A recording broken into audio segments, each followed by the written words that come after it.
Formula One is the pinnacle of speed, precision and danger. In a sport where milliseconds matter and the margin for error is razor thin, crashes are inevitable and sometimes unforgettable. From explosive opening lap chaos to terrifying high-speed impacts, these aren't just race-ending moments, they're career-defining, rule-changing and legacy-shaping. And today, we're showing you the worst crash from every F1 season for the past 30 years, so strap in.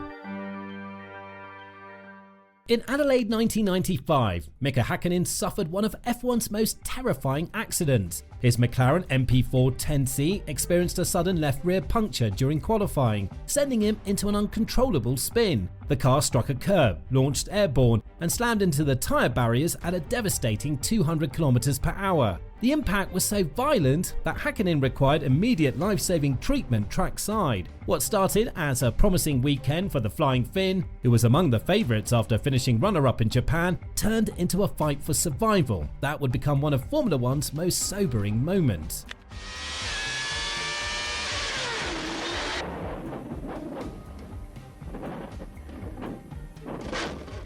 Melbourne 1996. Brundle's debut lap with Jordan ended in spectacular chaos when he collided with Coulthard, sending his car airborne and flipping completely. "I broke it like an egg," Brundle later said, watching his new ride disintegrate around him. But what happened next showed the different world of 90s F1. Brundle actually ran across the track, got a 10-second medical check and hopped into the spare car to continue racing. When he gave the crowd a quick thumbs up, the place erupted.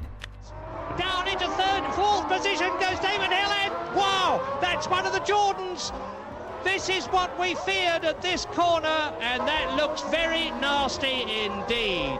The 97 Canadian Grand Prix changed everything for Olivier Panis. Charging through the field after starting dead last, his Prost suddenly snapped away from him on lap 51. The car slammed into the wall with sickening force. You could tell it was bad when he couldn't get out, both legs broken in the impact. Sure, Panis made it back before season's end, but something was different. That raw speed that put him on podiums in Brazil and Monaco, gone. The crash didn't just break his legs, it broke the momentum of his whole career. The Panis who returned was just a shadow of the driver who had started that season with so much promise. Here he is. Now, he's coming out of turn 4. Coming out of turn 4, and the rear of the car just started to bounce, dancing away, lost the rear end, got completely sideways. One impact on the right wall, then severe into the left wall again. That's a big impact. Spa 1998 remains etched in F1 lore as one of the most chaotic races ever. The Belgian downpour created perfect conditions for mayhem, beginning with a 13-car pile-up seconds after the start. Cars slammed into each other like pinballs, with wheels and debris flying everywhere. This is the worst start for a Grand Prix that I have ever seen in the whole of my life. After the restart, championship leader Hakkinen spun out, while Schumacher built a commanding lead until the defining moment, ploughing into Coulthard's McLaren in blinding spray. A furious Schumacher stormed down to McLaren's garage screaming, "You tried to kill me." Meanwhile, Jordan's cars suddenly found themselves running first and second. When Damon Hill radioed his team concerned about his teammates' pace, team orders were issued, securing Jordan's first ever win after 125 races of trying. Pure racing drama from start to finish. In these appalling conditions. Oh God! Michael Schumacher hits David Coulthard and is out of the Belgian Grand Prix. Maybe he should have been a bit more circumspect about trying to pass him. Silverstone 99 changed the shape of that year's championship in a single violent moment. Michael Schumacher's Ferrari suffered catastrophic rear brake failure on the first lap, sending him hurtling off the hangar straight at over 300 km/h. Telemetry showed the brutal sequence, speed dropping from 307 km/h to 204 km/h as he desperately tried to slow the car before slamming into the barriers at 108 km/h. The impact left Schumacher with a broken leg and ended his title hopes. "I'm happy to be alive," he said afterward. Basically, what has happened, I'm pretty happy already sitting here on this sofa and being able to give interviews. While Coulthard went on to win his home race ahead of Irvine and Ralf Schumacher, the championship picture had completely transformed. Schumacher would miss 6 races, watching from the sidelines as his title dreams evaporated.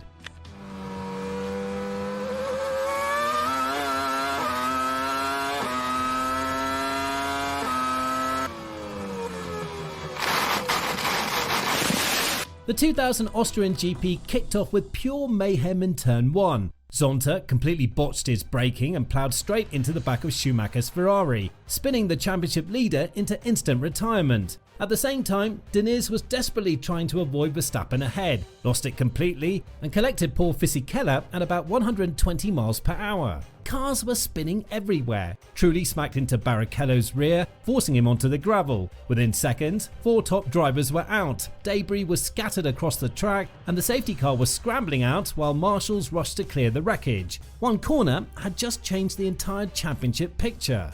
The two McLarens got away beautifully. Look, Michael Schumacher comes up the inside and gets a tap from what must be the BAR of Villeneuve.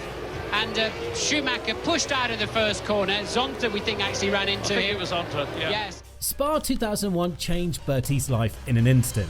Running flat out through Blanchimont at 180 miles per hour, his Prost clipped Irvine's Jaguar, sending him spearing off track with no time to react. The car skated across the gravel trap at devastating speed before hammering into the tyre wall, his helmet taking the full force of impact. Medical teams rushed to the unconscious driver as the race was halted. Though he survived, Burti suffered serious head injuries and never raced in F1 again. Years later, when reunited with the battered helmet that saved his life, he wept at the sight of it.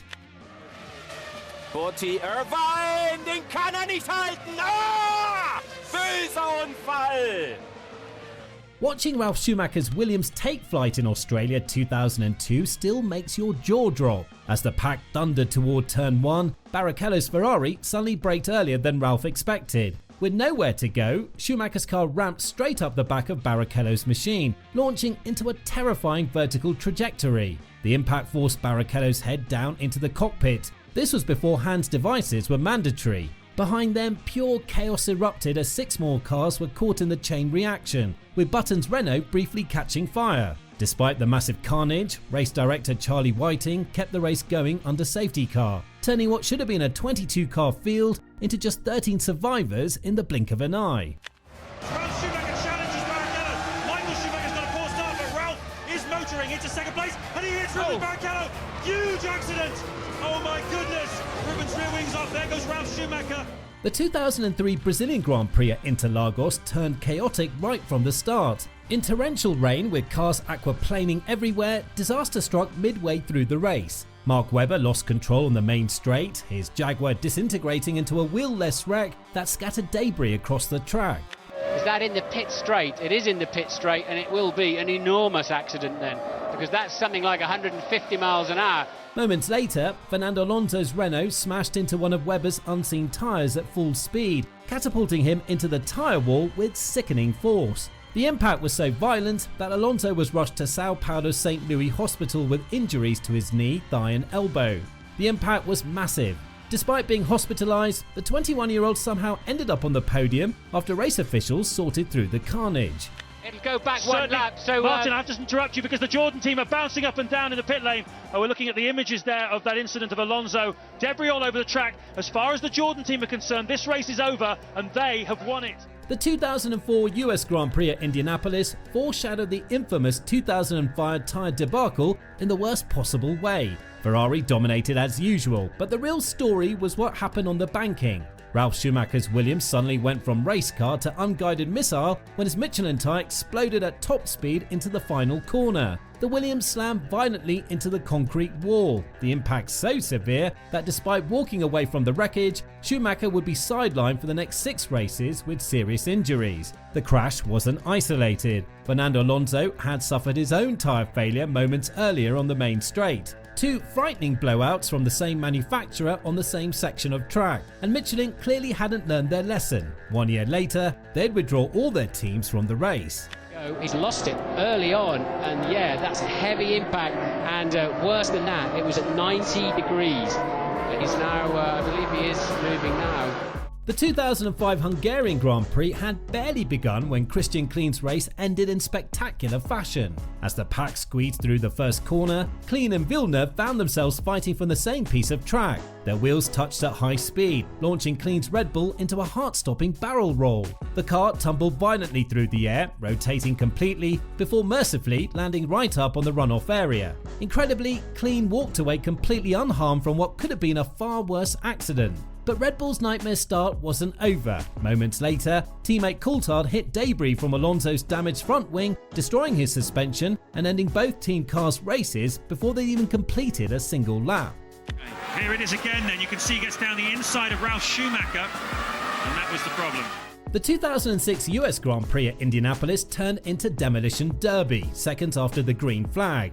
In a chain reaction of chaos at the first corner, two separate incidents decimated the field. First, Webber tagged Clean, who spun directly into Montagny's path. But the real carnage unfolded moments later when Montoya nudged teammate Raikkonen into a spin. As cars scattered to avoid the spinning McLaren, Montoya clipped Button, whose front tyre was caught by Heidfeld's BMW. The impact launched Heidfeld into a terrifying triple barrel roll, while Montoya also collected speed in the process. By the time the dust settled, 7 cars were out before completing a single lap, and what would turn out to be Montoya's final F1 race ended in ruins. Days later, he announced his shocking move to NASCAR.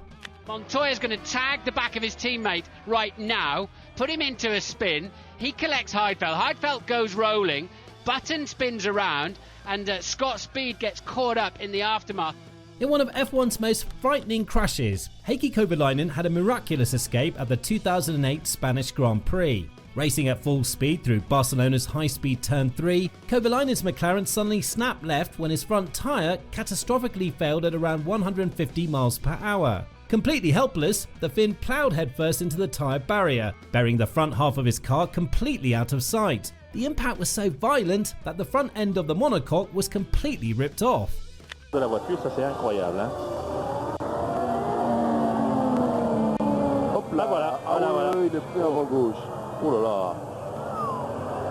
The 2009 Hungarian Grand Prix weekend was overshadowed by one of F1's most shocking accidents. During qualifying, Felipe Massa was travelling at 261 km per hour when a loose spring from Barrichello's car struck his helmet with devastating force. The impact knocked Massa unconscious instantly, his car continuing straight ahead at full throttle until slamming into the barriers at 100 km per hour. Telemetry showed his foot remained jammed on the accelerator as his Ferrari buried itself in the tyre wall. Coming just days after Henry Surtees' fatal accident in F2, the paddock held its breath as Massa was airlifted to hospital with a fractured skull and brain trauma. Remarkably, after emergency surgery and being kept in an induced coma for 48 hours, doctors announced Massa would survive. The accident prompted renewed discussions about cockpit protection that would eventually lead to the Halo device years later. He went hurtling into the path of the errant spring and into the tyre wall. In 2010, Mark Webber survived one of F1's most terrifying crashes at the European Grand Prix. Trying to overtake Kovalainen's slower Lotus on the fastest part of the Valencia circuit, Webber misjudged his closing speed. His Red Bull's front tyre clipped the Lotus's rear wheel at nearly 190 miles per hour, launching the car skyward like a fighter jet taking off. The Red Bull flipped completely upside down, landed violently on its nose, then somehow bounced back upright before sliding across the runoff area and smashing into the tyre barrier. The impact completely destroyed the car, yet remarkably, Webber climbed out unhurt after casually tossing his steering wheel from the cockpit.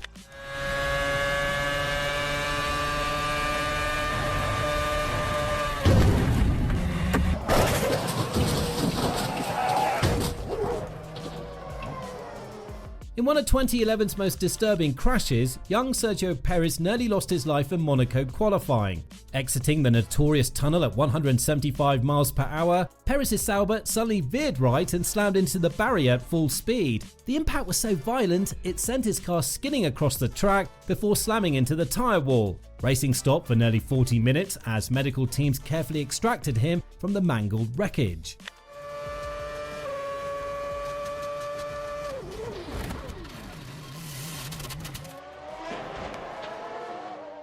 The 2012 Belgian Grand Prix first lap crash was as spectacular as it was terrifying. Romain Grosjean, who had already been involved in 6 previous first lap incidents that season, swerved aggressively across the track and into Lewis Hamilton's McLaren. The impact launched his Lotus into the air like a missile, sending it flying directly toward Fernando Alonso's Ferrari. In one of F1's most heart-stopping near misses, Grosjean's airborne car passed just inches from Alonso's head before destroying itself against the barriers. The crash took out 4 cars instantly: Grosjean, Hamilton, Alonso and Perez. The FIA took unprecedented action, handing Grosjean F1's first race ban since Schumacher in 1994 and a €50,000 fine. Three-time champion Niki Lauda was even more severe in his assessment. I would stop him for 2 races because this was the most dangerous act he ever did.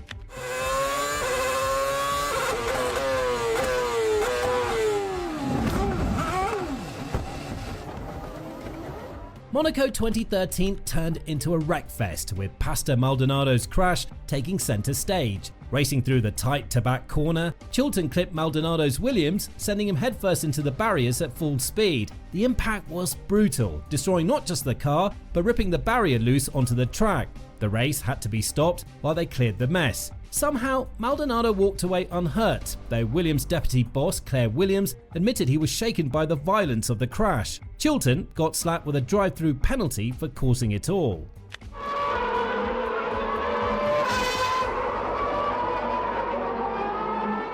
The 2014 Canadian Grand Prix ended with a terrifying last-lap crash between Sergio Perez and Felipe Massa at nearly 200 miles per hour. As Massa tried to overtake Perez for third place into turn 1, Perez suddenly changed his racing line, sending both cars flying off track in a violent collision that registered a massive 27G impact, enough to trigger the medical alarms in both cars. The crash was so violent that both drivers were rushed to the hospital for brain scans, though thankfully both were released without serious injuries. They narrowly missed collecting Sebastian Vettel's Red Bull in what could have been an even more catastrophic 3-car pileup.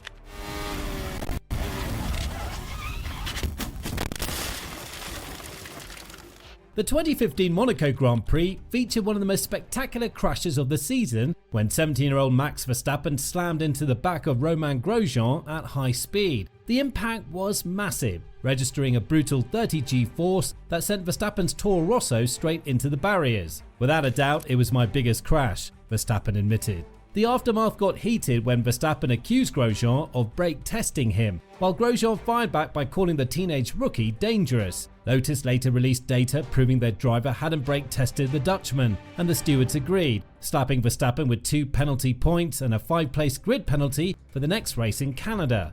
The crash was so violent that Verstappen had to undergo mandatory FIA medical checks before being cleared to race the following weekend. Starting to think a little bit comfortable, but this could be why you shouldn't be feeling too comfortable for a while, and Verstappen goes straight into the barrier.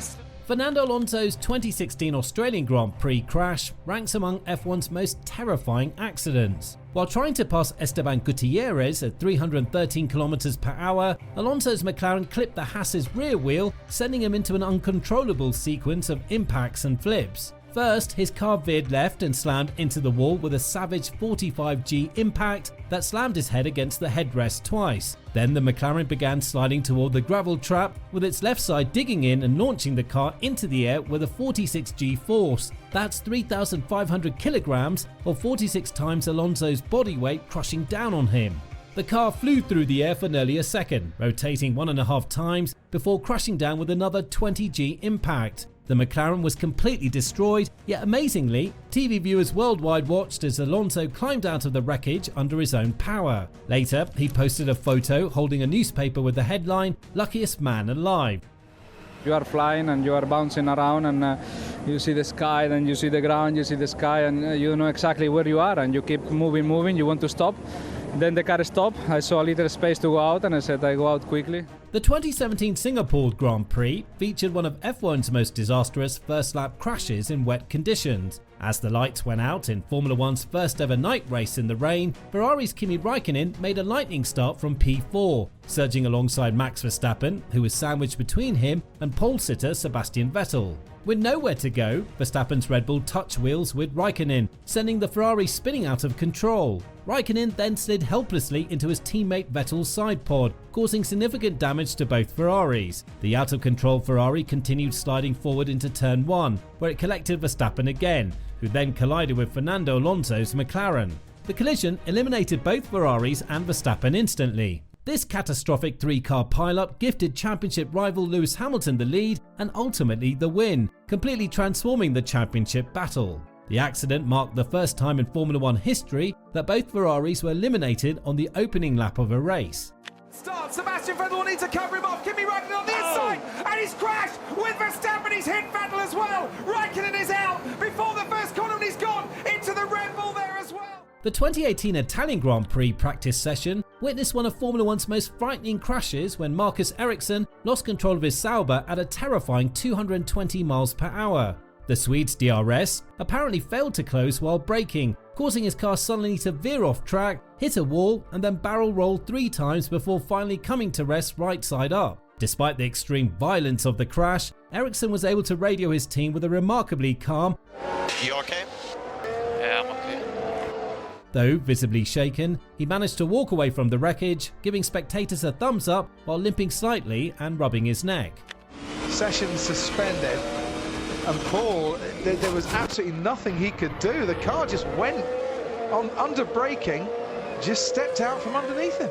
Kevin Magnussen's 2019 Canadian Grand Prix qualifying ended with a spectacular crash that destroyed his Haas F1 car. Coming through the final corner, the infamous Wall of Champions, Magnussen suffered a snap of oversteer and brushed the outside wall. What seemed like a minor touch turned catastrophic when the impact caught the rim of his tyre directly. The sudden tyre failure sent his car careening violently across the track into the pit wall on the opposite side before bouncing back to the outside. The impact was severe enough to damage not only the gearbox but the entire chassis of the car. Team principal Gunther Steiner confirmed they needed a complete chassis change, forcing Magnussen to start from the pit lane despite technically qualifying in 10th position.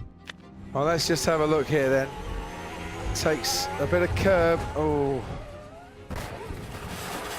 And absolutely no avoiding that whatsoever. On the opening lap, Grosjean's Haas speared into the barrier at 137 miles per hour, tearing in half and erupting in flames. For half a minute, he was hidden inside the fire. When he climbed out, hands scorched but alive, it felt unreal. The halo had done its job, so had the marshals and the medical car. The crash looked like something from decades ago, not modern Formula One. Somehow he walked away, and that image of him leaping from the flames became bigger than the sport itself. It was chaos, survival and luck, all in one horrifying, unforgettable moment.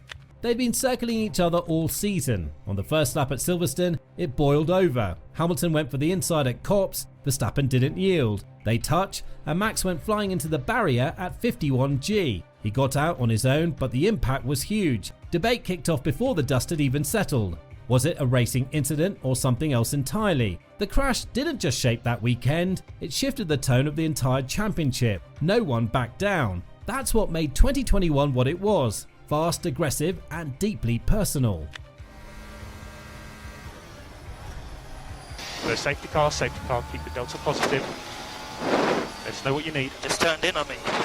The lights went out, and by turn 1, Zhou was upside down, skimming across the track at speed. His Alfa slid through gravel, then launched over the barrier and into the fencing, landing between 2 safety structures. For a moment, it wasn't clear where the car or the driver had gone. When he emerged unscathed, it was a quiet kind of shock. The halo probably saved him, but so did everything that didn't fail. It was a reminder of how far safety has come and how close the edge still is, especially when something goes wrong that fast, that early.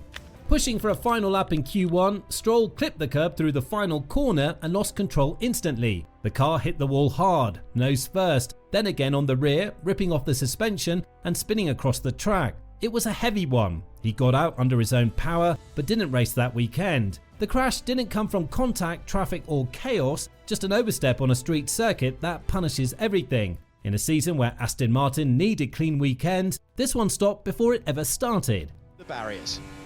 Launches it into the final corner, runs wide, and then, well, that's the outcome. First lap, heading uphill out of Saint-Devote, Magnussen looked to squeeze through a narrowing gap on Perez's inside, but there was no room and no time to fix it. Perez hit the wall, Hülkenberg collected the mess, and 3 cars were out in seconds. The replays looked brutal. Perez's Red Bull nearly shredded, but it wasn't high speed that made it dramatic, just the setting. Narrow walls, no escape, and 3 drivers with nowhere to go. Everyone walked away, but the crash ended races and kicked off blame that didn't fade for weeks. On the outside, he covers the middle of the track. It was front wheel against front axle aligned with rear axle. In FP2 at Suzuka, Jack Doohan kept DRS open just a second too long. The car snapped as he turned into turn 1, sending him straight into the barriers at over 200 miles per hour. He walked away somehow, but the crash opened a bigger conversation. Was it a simple mistake or a system failure waiting to happen? Some drivers called for automatic DRS to shut off. Others said it's part of the job. Either way, the crash shook things up. Doohan's weekend ended in carbon fibre and controversy, and the button press may now shape how the sport handles speed and safety. He's turned in flat and he's still got DRS open and he's lost rear load and Every crash leaves a mark, not just on the cars but on the sport itself. These moments remind us that even with cutting-edge technology and world-class talent, F1 remains unforgiving. The line between triumph and disaster is rarely more than a corner, a misjudgment or a split second away. This has been Racers Reverie, and we'll see you in the next one.